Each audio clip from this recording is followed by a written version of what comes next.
Engineering mathematics 1ல் வந்து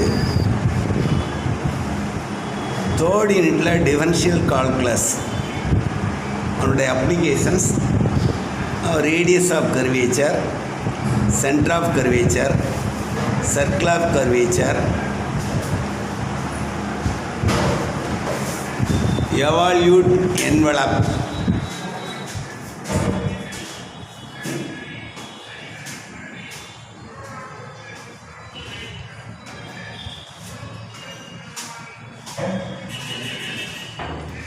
இது வந்து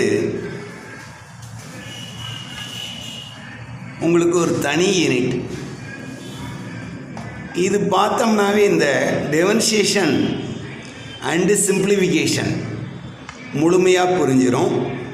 ஃபஸ்ட்டு என்ன கேட்டிருக்காங்கன்னு பாருங்கள். இப்போ ரேடியஸ் ஆஃப் கர்வேச்சர் கேட்டிருக்காங்க.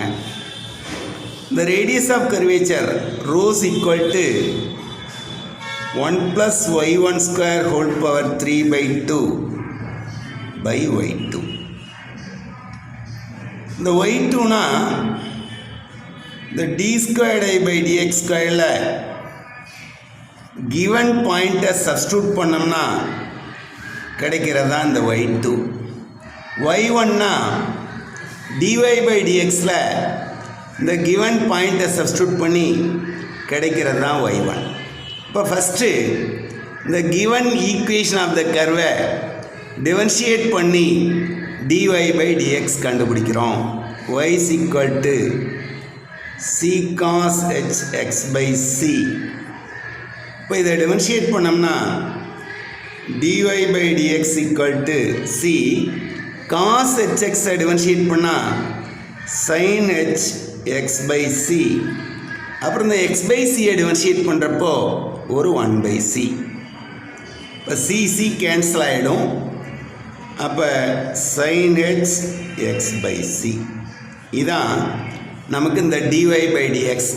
இங்கே x at எனி பாயிண்ட் கொடுத்துருந்தா x, yயில் தான் நம்ம கண்டுபிடிக்க போகிறோம். அதனால் எக்ஸுக்கு பதிலாக எக்ஸையும் ஒய்க்கு பதிலாக ஒய்யையும் சப்ஸ்டியூட் பண்ணுறப்போ நமக்கு வேறு எந்த மாற்றமும் வரப்போகிறதில்ல. அதனால் இதுதான் y1. இப்போ எகெயின் இதை டிஃபரன்ஷியேட் பண்ணி d squared I by dx squared கண்டுபிடிக்கிறோம். இந்த sin h x by c differentiate பண்ணோம்னா cos h x by c. அப்புறம் இந்த x by c டிஃபரன்ஷியேட் பண்ணுறப்போ ஒரு 1/c. இப்போ that is 1/c cos h x by c. இப்போ அப்படியே நமக்கு இதுதான் y2, இது y1.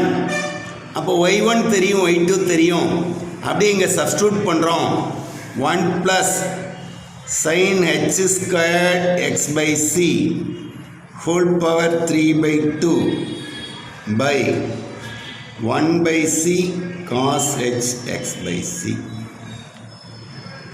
இப்போ நமக்கு cos h square theta minus sin h square theta is equal to 1. அப்போ cos h square theta is equal to 1 + sin h square theta.